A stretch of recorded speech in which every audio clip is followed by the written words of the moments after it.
What I have here is a case of Donruss, 1989 Donruss baseball. This is a rack case, 73 rack packs, 3 packs per rack.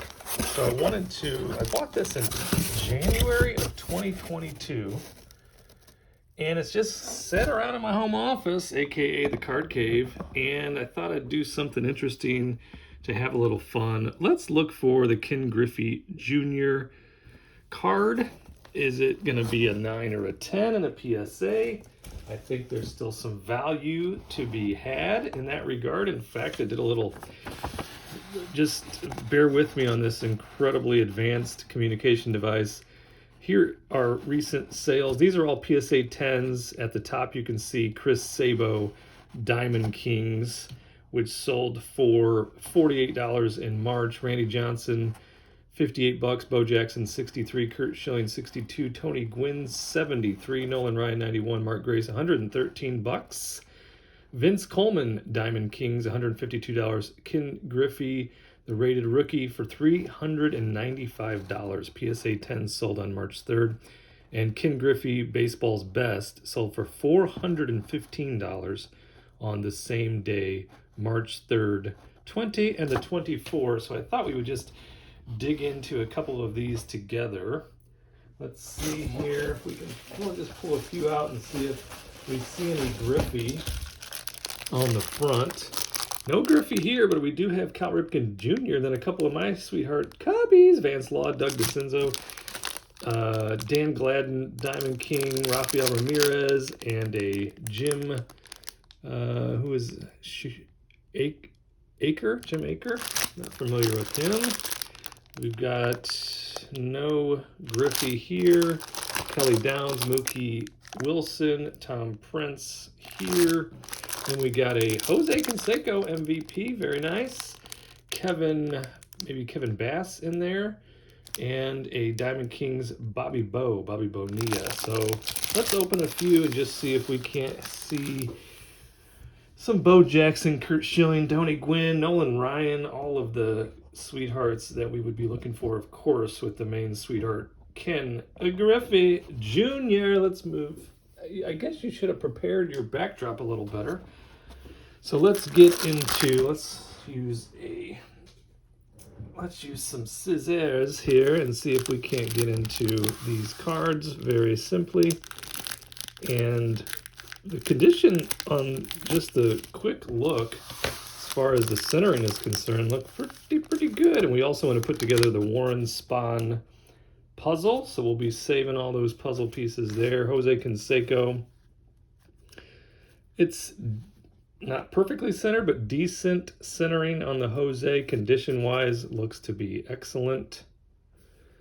So we'll take a closer look at some of these that we think might be interesting and at least entertaining to send off for grading, to see what we can come up with. I paid only $55 for this rack case from a Facebook Marketplace ad in January of 2021, and that was just December 1st, 2021 is when I returned to the hobby. Doug Drabeck, Timmy Raines right there. Checklists, perfect condition. Cal Daniels, Jeff Treadway, Ernie Witt, Bo Diaz, Lance McCullers, Luis Guaguagua, and Doug Jones. But I returned to the hobby in December of 21, and then I bought this rack case in January of 22. And in the very beginning of my return to the hobby, I basically was just buying whatever. Just anything and everything, including 4 different cases, rack cases, that we'll be working with together on this channel to see if there's any fun to be had in opening these. If I find there's a Steve Searcy rated rookie, Greg Olson rated rookie, if Paul Ossenbacher, former Cub, there's a Jose Canseco 40-40 club, little off center as you can see there, but condition wise is fantastic. I think that's supposed to be the color gradient, going from a lighter green into a darker green. One of the cool features of the 1989 Donruss, so we'll be looking closely at that. There's Harold Reynolds, Diamond Kings. I like Harold Reynolds from the show on the MLB Network. He's great there. RJ Reynolds. Alejandro Pena, Johnny Ray, Barry Lyons. So these cases, these rack cases, have just been sitting around, and I thought, let me do a little research. Are there any value between 1988, 89, 90, and 91 Donruss as far as the cards are concerned? And of course, the answer is very little. However, condition means everything. So if you can get a PSA 10 on these top players, you are going to be able to make a couple bucks on it. So I thought, would it be interesting to create a little adventure with the 1989 to begin with, just to see if it's entertaining, if you want to see it, if you want to watch it, if it pans out. So I'm going to be opening this entire case. Any rack pack that has Griffey on the front, I'm going to sell those as is, because they look to be around between 20 and 30 bucks you can get for a rack pack with Ken Griffey Jr. on the front. There's Oil Can Boyd, remember him. So I'll be selling those outright. I'm going to be keeping track in a spreadsheet of everything that we do sell. There's a Steve Lyons, Mike Aldretti, Fred Lynn. Fred Lynn, I thought was a very good player, a little underrated in my honest and accurate opinion. Not sure if there'd be any value there. Dave Henderson. We're looking for Ricky, though. I'm going to be putting all the Cubs aside for my own Cubs PC. Ruben Sierra, Oswald Peraza. Matt Williams had a very good career, and Dave Island. So we'll look to send off Ken Griffey Jr.'s, Jose Canseco's, all the most valuable cards for grading. And then I'll keep track of everything, including selling rack packs directly. Keep track of everything in a spreadsheet. Obviously, we want to be able to retrieve our $55 that we spent on the case, and then also any grading fees that we incur as well in this adventure. It's not meant to make money. It's just meant for entertainment and to not lose money. So we'll see how that goes. It should be an adventure, especially when you're dealing with... There's Billy Ripken. Hey, what's it say on your bat barrel? Your handle. Just to see if there's any value. There's one of my sweethearts, Andre Dawson. Love his autograph. Have a couple of his autographs. So Andre over there. Wally Jr., another great career. Juan Castillo, Gerald Clark, Tim Cruz. There's Greg Maddux. Greg Maddux. What did I have for him? I had him on one of my lists somewhere that had a little bit of a value in a PSA 10. And this card is, again, it's a bit off-centered, left to right, but as far as condition, it's spot on.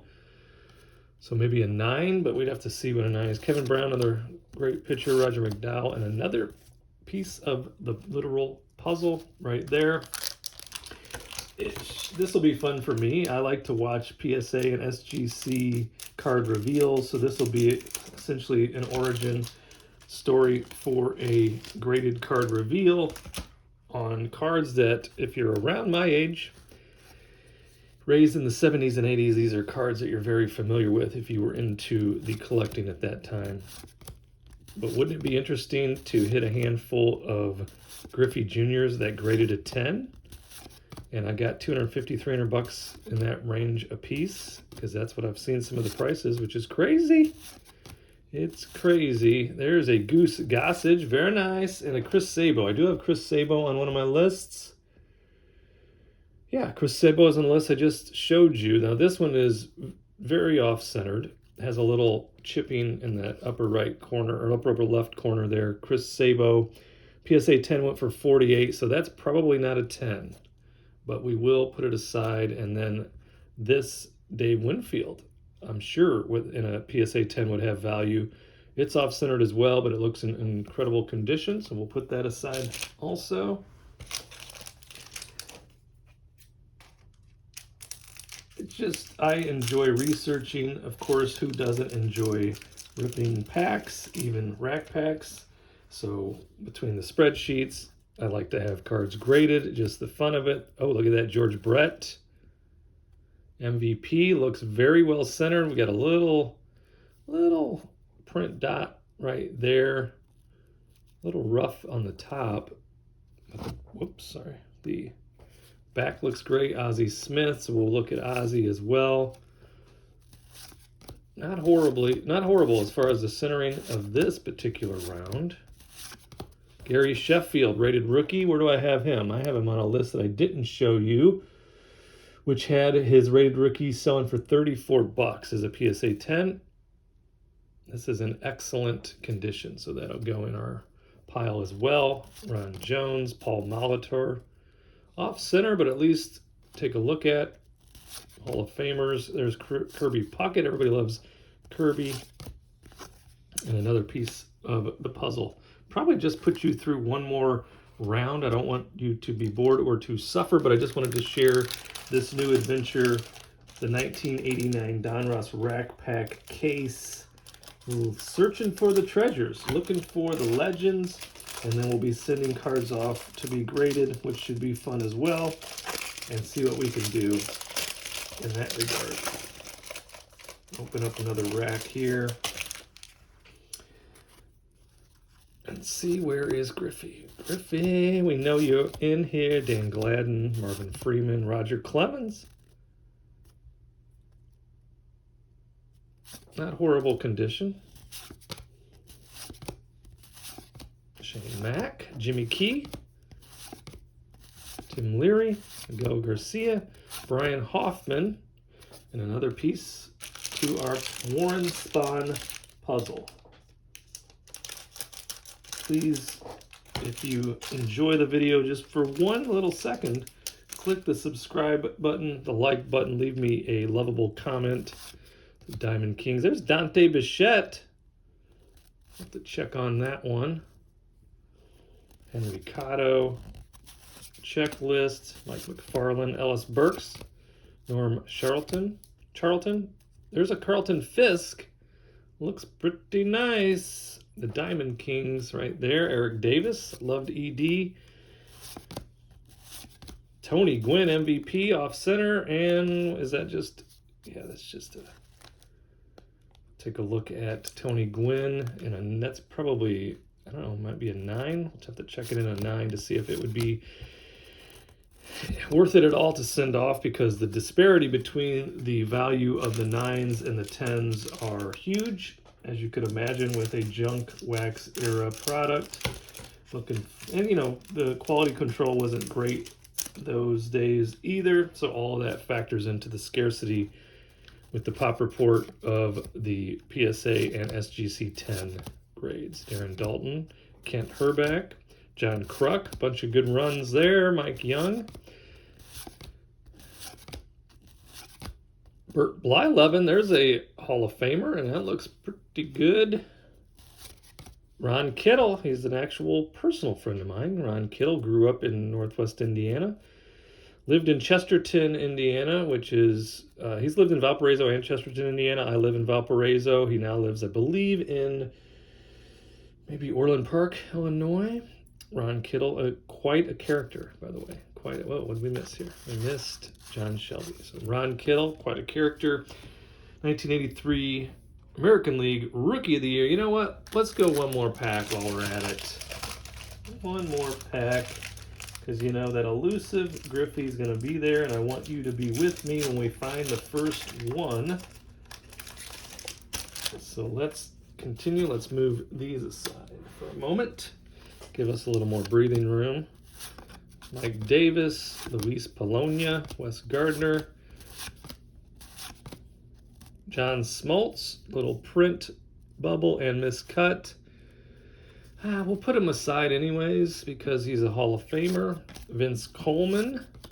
There's Mitch Williams, Wild Thing. Kirby Puckett, off center, but we'll just put him over here to be looked more closely later. Gary Templeton, and puzzle piece number 44 for the Warren and the Spahn. Let's see. Get this. We'll cut the next one as well. Okay, is Griffey lurking in this next round? Look at Darryl Strawberry, very nice. Eric Anthony, remember when he came up? If you pulled this card back in that day, you thought, hey, my kids are gonna have their college paid for by Eric Anthony. It wasn't true. Kenny Rogers, there's Ryan Sandberg. That's a great looking card, a little off center. but in perfect condition, and that'll go to my PC side pile. Terry Steinbeck, Frank, Tom Candiotti, Willie Randolph, nice career. Johnny Ray, there's another Kirby Puckett, very nice, in excellent condition. I would imagine at least a 9 there, but again, a 9 might not be worth sending off for grading because of the cost of the fees. Grading fee, the shipping, the taxes, the insurance when you send cards, you know, all that good stuff. Dan Gladden right there, Diamond Kings. Nelson Liriano. There's a Marvell win. Thought he was going to be amazing when he came up with the Cubbies. Brett Butler, good career. Andy Van Slyke, one of my favorite Pirates back in the day. There's another ED, Eric Davis. He doesn't have the hobby love that he should. I think he had an amazing career. Borderline Hall of Famer, and if injuries were not involved, he would have been a first ballot Hall of Famer. For those that know him or Reds fans and follow baseball, you know exactly what I'm talking about. Bobby Thigpen, the save master, Cecil Espy, Jack Howell, and puzzle piece number 26. We have to do it. It's up here anyways. Plus, we got Ripken and 2 Cubbies on the front. So that's probably automatic good luck right there. So the Griffey is likely in here. Take a closer look at this Ripken. Hopefully we got some potential PSA or SGC action with Ripken. And be very careful. You don't want to damage these fresh packed 1989 cards. Let's take a look at this Ripken. Real easy. Okay, it looks pretty good. No, the corner. This whole few of these all have some damage on the corner. I don't know if you can catch that. Yeah, you can see it right there. But there's Ripken, so he's going to just go into this pile here because we know the condition of that card is unfortunate and shot. Eddie Murray, yes indeed, Eddie Murray, Hall of Famer. The corners of, at this point in the pack are fine. Left to right is off, but it's still Eddie Murray. Drew Hall, Cubby pile. Bob Boone, Greg Brock, Tony Gwynn again. Horrible. Mike Devereaux, and puzzle piece number 59. Next up, we got the Cubby Doug DeCenzo on the top there, so that'll go over to the Cubs pile. Odell McDowell. This guy was a savage. Dwight Gooden into the pile, into the check pile. Just want to research those. Again, that's part of the fun, the research. Ozzie Guillen, you know, I live in Northwest Indiana. I'm closer to the Sox stadium than I am to the Cubs, so I have many, many Sox friends. Ozzie Guillen was a fan favorite for many years there. And Ricky Jordan. Ricky Jordan, I believe he played both professional football and baseball. I want to say he was with the Atlanta Falcons. Let me know in the comments below if you feel the same way. And here we go. On this round, this will be the last little stack that we got Vance Law there for our Cubbies. And a little damage on the top for Vance as well. There's Big Cat, Andres Galarraga. His top corner looks much better. But we got a big, long print line at the bottom. Can we see that? Maybe, maybe not. Need a little better light, huh? Oh, look at that. Back-to-back jacks with the Big Cat. Jose Lean. Oh, Will Clark. Very nice. Vince Coleman. Yes, we'll check all these. Wade Boggs. Wade Boggs. What do you got on there? What's that? This looks like a print defect. So Boggsy's going in here for now, but we'll find some more Boggs. A lot of Wade Bogg fans out there. Greg Jeffries, this was another card. When you pull it, you're like, I think I might be eventually rich. Greg Jeffries, we'll just put him up here for nostalgia's sake. Pete Harnish had a decent career. So no Griffey Juniors out of the initial round of racks. Thanks for tuning in. I'll continue looking. I'll probably have some more videos of me continuing to look. We'll find those Griffies. We'll determine which cards we're going to send off for grading, if any, and keep track of the expenses. We're $55 in, which I thought, yeah, I didn't realize what a great deal that was at the time. that I got an entire rack case of 1989 for 55 bucks, but now I do realize that. So we've got to recoup it along with any grading costs that we have along the way. So thanks for tuning in. Like, subscribe, comment, and I'll see you in the next video.